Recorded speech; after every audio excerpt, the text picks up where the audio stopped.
वालेकुम। प्रोग्राम में आपको कहते हैं खुशामदीद। मैं हूँ बेनज़ीर बेदी। कहा जाता है कि माशी इस्तेकाम के लिए पहली शर्त ये होती है कि मुल्क में, रियासत में सियासी इस्तेकाम हो। और सियासी इस्तेकाम की बातें तो की जाती हैं, मगर हर मुमकिन कोशिश के बावजूद सियासी इस्तेकाम आ नहीं पा रहा। खास तौर पे ऑपोजिशन के ग्रैंड अलायंस की बातें जो सामने आ रही हैं, उसके बाद लग रहा है कि मुल्क में जो ऑपोजिशन है, ऑपोजिशन जमातें हैं, वो हुकूमत को एक टफ टाइम देंगी।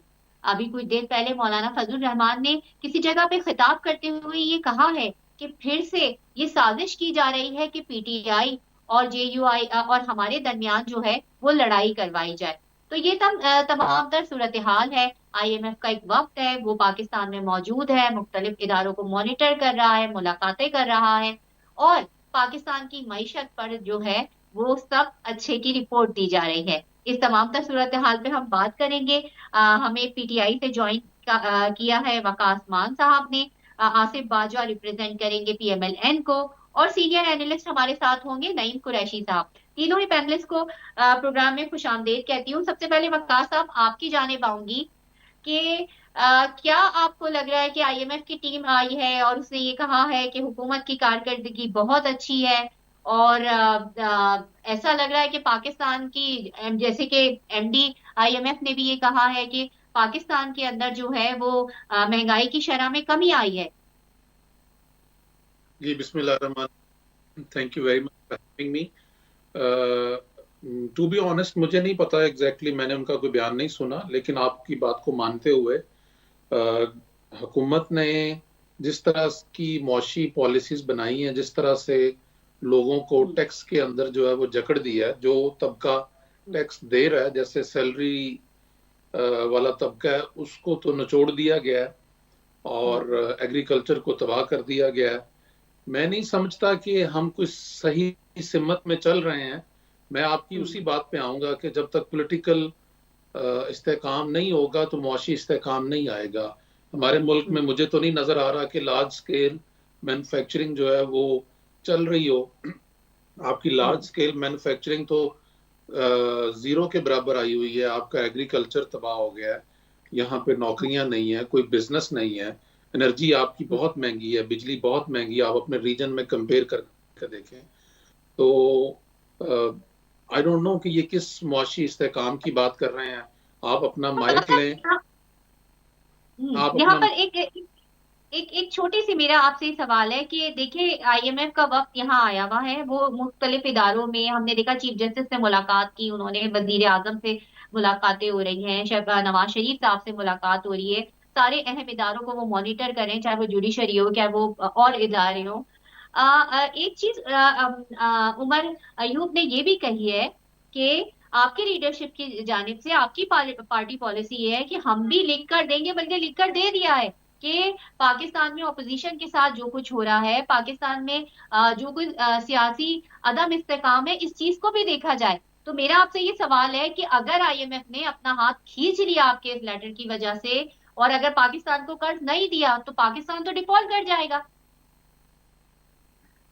देखिए मेरी बहन, बात यह है जी बता। कि क्या किसी को अभी तक कोई भूल है दुनिया में या पाकिस्तान में, किसी को कोई भूल है कि पाकिस्तान में किस तरह की पॉलिटिकल विक्टिमाइजेशन हो रही है, और पाकिस्तान में आइन कानून और जमहूरियत की जिस तरह से तबाही की गई है पिछले 2-3 सालों में, 26वीं आइनी तरमीम की शक्ल में, पीका एक्ट की शक्ल में, 8 फरवरी 2024 को फॉर्म 47 को जब चेंज किया गया, मेरा नहीं ख्याल कि किसी को कोई भूल है। आईएमएफ हो या कोई और इंटरनेशनल इदारा हो, आपकी ट्रांसपेरेंसी इंटरनेशनल की अभी रिपोर्ट के मुताबिक हमारी करप्शन का जो नंबर है वो हम और तनजली की तरफ चले गए हैं।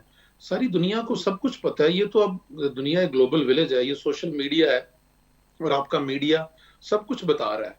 मैं गुजारिश ये कर रहा हूं कि ये तो ऐसे ही होगा कि मतलब सब कुछ पीटीआई के खाते में डाल दिया जाए, क्योंकि पीटीआई जो है वो इस वक्त रिसीविंग एंड पे है, लिहाजा हर बुरी चीज जो है वो गवर्नमेंट तो यही कहती है कि पीटीआई के खाते में डाल दिया जाए। गवर्नमेंट ड्राइविंग सीट पे है, और जिस तरह से उन्होंने 8 फरवरी 2024 को इंतखाबी धांधली करके 17 सीटों वालों को जिस तरह से 2/3 मेजोरिटी दी गई, पंजाब में भी और मरकज में भी, सारी दुनिया ने यह तमाशा देखा।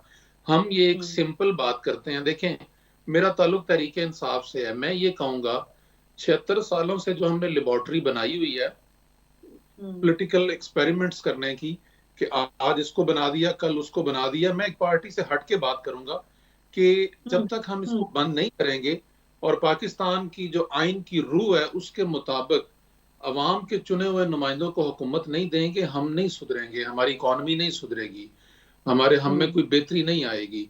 हमें in order to get different result we have to take different actions. लेकिन हम आज भी पाकिस्तान को एक एसएचओ के डंडे की तरह चला रहे हैं जिस तरह हम 50 साल पहले चलाते थे। दुनिया बदल गई है। आईएमएफ की हम $1 अरब की जो है ना वो अगली हमारी जो है वो किस्त है। आप अगर जरा I mean look at the bigger picture, $1 अरब के लिए आप कितने जतन कर रहे हैं। इंडिया $300 अरब की एनुअल आईटी की एक्सपोर्ट कर रहा है। हम कहाँ खड़े हैं? हमें हम हमारा जो हम कहाँ खड़े हैं इस वक्त, हम कहाँ खड़े हैं, हमारी मईशत कहाँ खड़ी है, इसका जवाब हम जरा गवर्नमेंट से ले लेते हैं। आसिफ बाजवा साहब, आपकी तरफ आती हूँ। क्या हमारी जो मईशत है वाकई दुरुस्त सिम में जा रही है? और ऑपोजिशन का इस वक्त आईएमएफ को ये बताना कि पाकिस्तान के इदारों में क्या हो रहा है, जुडिशरी में क्या हो रहा है, ऑपोजिशन के साथ क्या हो रहा है, इन मामलात में इन्वॉल्व करना ठीक है? क्या इससे अगर कोई बीच में कोई गड़बड़ हो गई तो फिर ये सब किस तरफ जाएगा? और मईशत क्या हमारी वाकई दुरुस्त में जा रही है, सिर्फ दिखाने के लिए ये सब कुछ नजर आ रहा है? बिस्मिल्लाहिर्रहमानिर्रहीम। आपका बहुत शुक्रिया, आपने मुझे वक्त दिया। गुजारिश ये है कि जो आपका सवाल है या जिस तरीके से मेरे भाई जिनका ताल्लुक पीटीआई से है वो फरमा रहे थे, तो मैं सबसे पहले आपके साथ मईशत पे बात कर लेता हूँ कि जब जिस दिन अगर मैं आपको रिमेम्बर कराना चाहता हूँ कि जब वानी पीटीई के खिलाफ वोट फॉर नो कॉन्फिडेंस की तहरीक जो है मूव कर दी गई, जो उनको जब पता चल गया कि ये मेरे खिलाफ कामयाब होने जा रही है, तो उन्होंने, जबकि उनको पता था इस बात का कि जब कोई vote for no confidence move हो जाए तो कोई प्राइम मिनिस्टर जो है वो असेंबली डिजॉल्व नहीं कर सकते, लेकिन उन्होंने डिजॉल्व की और फिर इंटरवीन किया अदालत ने। नंबर 1। नंबर 2, उसके बाद जब वोट फॉर नो कॉन्फिडेंस कामयाब हो गई तो इन्होंने अपने जो उनके स्टेट के जो वजीर खजाना थे उनसे कहा, और फिर जो केपीके के वजीर खजाना थे उनसे कहा कि आप फौरी तौर पे आईएमएफ को खत लिखें कि पाकिस्तान डिफॉल्ट करने जा रहा है और आप पाकिस्तान को रीशेड्यूल ना करें, और इस तरीके से ताकि पाकिस्तान जो है वो, उन्होंने कहा कि मेरी गवर्नमेंट गिराई गई है, इसलिए मैं समझता हूँ कि भले अगर पाकिस्तान का बेड़ा गर्क होता तो हो जाए। नंबर 1। नंबर 2, अब मैं अर्ज करता हूँ कि एक वक्त था कि जब केयर टेकर आए या उनसे पहले जो जिन लोगों ने वोट फॉर नो कॉन्फिडेंस के बाद पीडीएम की गवर्नमेंट आई, तो उस वक्त पाकिस्तान शदीद मुआशी हालात से दो चार था और हम ग्रे लिस्ट से डिफॉल्ट की तरफ जा रहे थे। लेकिन इन लोगों ने कहा, मियां शहबाज शरीफ साहब ने कहा कि हमने अपनी रियासत बचाई है और हमने अपनी सियासत को नुकसान पहुंचाया है। और आज अगर देखें 1 साल के बाद, तो आप देखा लगे, उन्होंने कहा था कि हम 2 साल के बाद आपको जवाब देंगे कि हम 2 साल में क्या एफर्ट्स किए, लेकिन 1 साल गुजरने के बाद आप देख लें कि डॉलर जो है वो स्ट्रांग है, सॉरी पाकिस्तानी रुपीज जो है वो स्ट्रांग है और डॉलर उसके मुकाबले में बिल्कुल नहीं बढ़ रहा। नंबर 2, फॉरेन रिजर्व देखें कहाँ थे और आज कहाँ पर पहुंच चुके हैं। स्टॉक एक्सचेंज कहाँ पे थी और आप इस वक्त कहाँ पे है।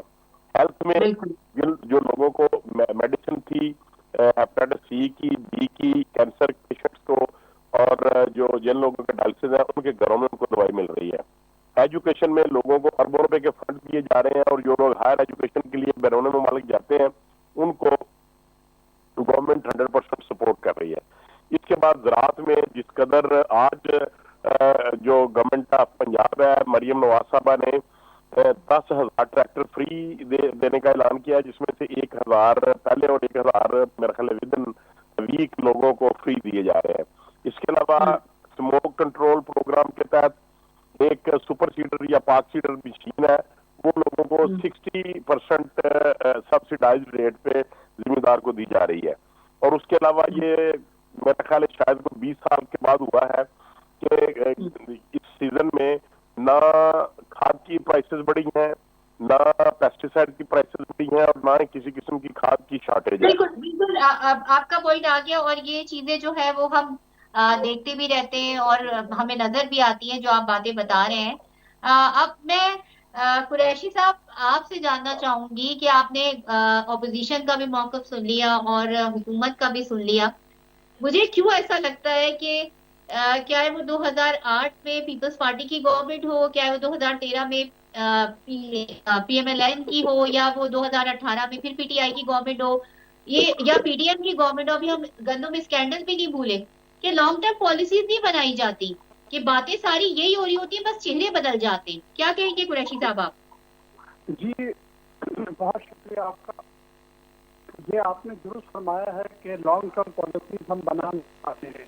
ये काफी तवील अरसे से कहानी है। ये कहानी तो 40-45 साल से है, जब बेनजीर भुट्टो साहिबा 1988 में पहली मरतबा वज़ीर आज़म बनी थी, और वो 1988 से ये आज 36 साल हो गए, तकरीबन 36-37 साल हो गए, और हम जो है कोई ऐसी मजबूत पॉलिसी मईशत पे बनाने में कामयाब नहीं हो सके। जी जी जी। इसकी वजह यही है कि किसी न किसी शक्ल में मुस्लिम लीग नून और पीपल्स पार्टी बहरहाल इक़्तिदार में रही है। पीटीआई का टाइम जो है आपको पता है 3-3.5 साल का था, तो बाकी तो यही जमातें इक़्तिदार में रही हैं। तो बुनियादी तौर पर तो जिम्मेदारी फिर इन्हीं जमातों पर डालनी पड़ेगी हमें कि अगर हम कोई मजबूत मईशत की पॉलिसी नहीं बना सके तो भी ये दो पार्टियां ही जवाब तो होंगी। अब देखिए जो मौजूदा सूरत हाल है उसमें भी आप देख रही हैं कि इसी किस्म के इक़दाम किए जा रहे हैं। तो सिर्फ अखबारात की मुहिम में हमें नजर आते हैं, इश्तिहारात में नजर आते हैं। अभी मैं बाजवा साहब की बात सुन रहा था कि जी बहुत अच्छी मईशत हो रही है। अगर आप मईशत को सिर्फ 2022 से ही देख लें तो आप देख लीजिए कि उस वक्त जो चीज़ों की डॉलर को कह रहे हैं कि स्टेबलाइज है, मतलब 2022 के बाद जो डॉलर जो है वो 180 तक पहुंचा था, वो आज 280 पे है, तो उसीलिए स्टेबल कहते हैं। वही पेट्रोल की सूरत हाल है, वही डीजल की सूरत हाल है, कीमतों की वही सूरत हाल है, लेकिन हम उसे बढ़ा चढ़ा के पेश कर रहे हैं। हमारी ग्रोथ 1% के करीब है इस वक्त। उस वक्त 6 कुछ 6 पॉइंट समथिंग थी, 6+ थी जी हमारी शरह नमूद जो है, और आज वो 1% के करीब है। आज ही एप्टमा का स्टेटमेंट आया है, 187 स्पिन मिल्स जो है वो बंद हो गई हैं। और आप देखिए पाकिस्तान पे सिर्फ 2024 में 8,300 अरब का कर्जा बढ़ गया है, सिर्फ 2024 में। तो इकोनॉमी की जो पोजीशन हुकूमत दिखा रही है दर हकीकत ऐसी नहीं है।